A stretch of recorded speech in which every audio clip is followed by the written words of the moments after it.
Hello guys! Welcome po sa inyong lahat sa aking channel. So, nandito na naman po kayo para makapagbigay ako sa inyo ng panibagong video na mai-share ko sa inyo. So, kung hindi pa po kayo nakakapag-subscribe, please subscribe naman po sa aking channel and please click the bell button so that maging updated kayo sa mga video na ina-upload ko every time.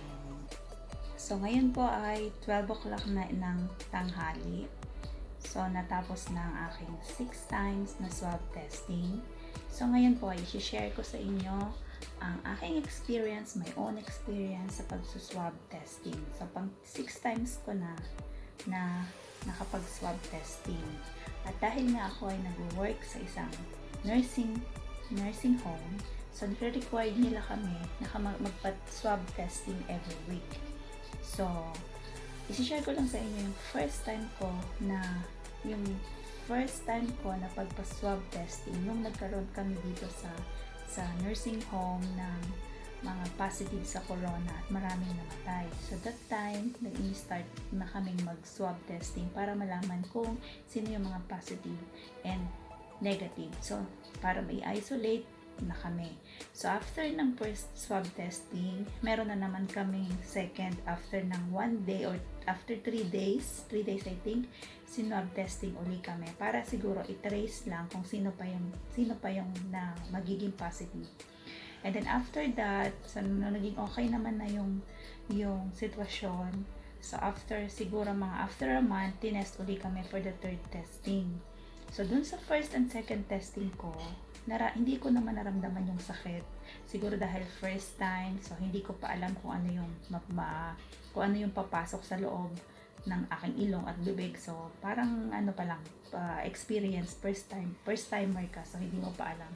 Pero ako naman, hindi ko pa naramdaman yung sakit. Parang wala lang, parang ganun lang siya. Pero nung third time ko, hindi rin siya masyadong masakit. Parang okay lang, carry pa naman.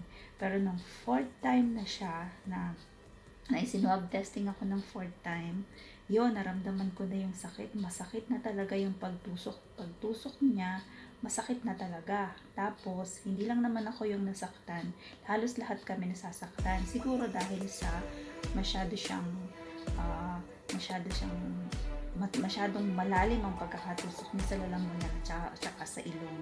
So, kaya masakit siya. Tapos, nung fifth, mas masakit. Kasi yung babae na nag-test sa akin, masyado siyang parang walang pakialam sa'yo. So, ganun. So, parang ang bilis-bilis niya, wala siyang na masasaktan ka. So, pag tinusok ka niya, masakit talaga. So, yun. So, ngayong 6, medyo okay na, less pain na siya. So, dahan-dahan, mild naman ang pagkakagawa sa akin ngayon. And then, hindi siya masyadong masakit, less pain na. So, yun, ang pag-swab testing ay napakabilis lang naman niya. Siguro ilang seconds lang, tapos na. Meron silang nakalagay na sa plastic. Dun sa plastic na yon, meron nakalagay doon na yung aming passport, yung copy ng aming passport. And then may bottle doon, isang bottle. And then meron din yung pang swab test. Yung pang swab test na yung may cotton sa both sides niya. At tapos, so yun, pagka itatawagin ka na niya, kukuhanin ko, iupo ka na, turn mo na. So, kukuhanin niya yung pinaka-swab test muna, yung swab mo na kukuhanin niya, yung may cotton, parang cotton buds, parang gano'n naman, mahaba lang siya. So, kukuhanin niya yun, naka-plastic kasi siya. So, tatanggalin niya yun.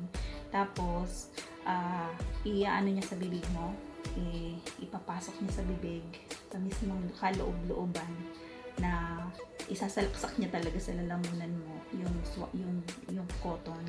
And then, saglit lang naman, hindi ko alam kung anong pinukuha niya doon sa isasalaksak niya. Pagkatapos nun, yung same din ng cotton na ipinasok sa bunganga mo, yun din ang ilalagay niya sa ilong mo.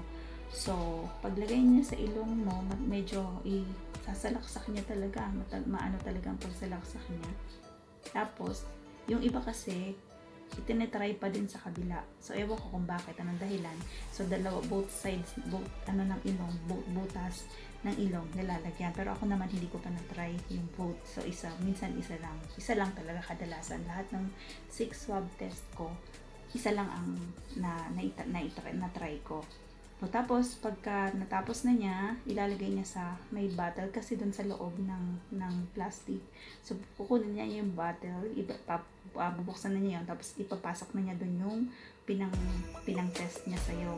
And then, i-close na niya, pati yung ano ng plastic na pinaglalagyan, i-close na din niya yun. So, tsaka, andun na nakasulat na din yung passport mo, yung name mo nandun. So, siguro naman hindi magkakawala-walaan ang mga result kung negative ka or positive. So, yung sa amin, hindi ko na nalalaman kung negative ako o positive kasi ang ginagawa ng Ministry of Health dito, pagka ikaw ay positive, tinatawagan ka nila na positive ka para ibibitid ka. Pero, siguro naman, pag hindi, so, ano lang yun, ibig sabihin na wala, negative ka. So, ang mga kinukuhanan na lang ngayon, yung mga nagwo-work, katulad kami, caregiver, yung mga caregivers na lang na lumalabas kasi yung mga alaga namin nakastay na lang nasa sa room. So, kami na lang ang tinitest every week. So, yun, ngayon naman na iaano ko sa inyo, ipapakita ko sa inyo kung yung talagang actual ng pagtitest sa akin. Nakuhanan ko siya ng video, pero ano lang siya, nakaw lang kasi ayaw, nagagalit sila sa akin. So, nakaw lang yung pagkuha ko ng video. So, yun guys, pakipanood na lang at sana may natutunan kayo at makita nyo talaga kung paano ang actual test. So, yun, masakit pero tolerable naman. So, yun guys.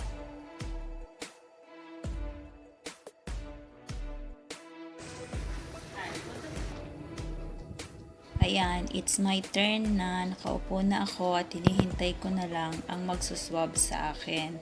Inaayos pa niya yung mga gagamitin at i-check kung ako talaga yung nandun sa may papel. Tingnan nyo, ang tagal-tagal, mas matagal pa talaga yung pinaghintay ko sa upuan bago yung pagdating ng magsuswab test sa akin. Kasi hindi na naman, syempre kailangan niya munang i-prepare. So, ayan na. Ready na tayo. O nga, sabi niya nga.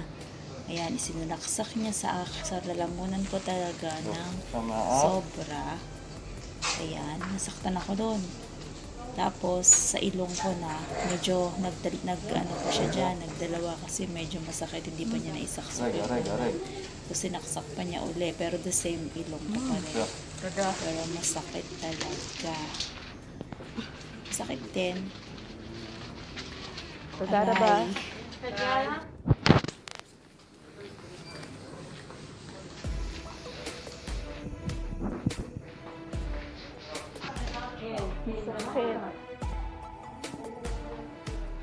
Sakit. Sakit, grabe.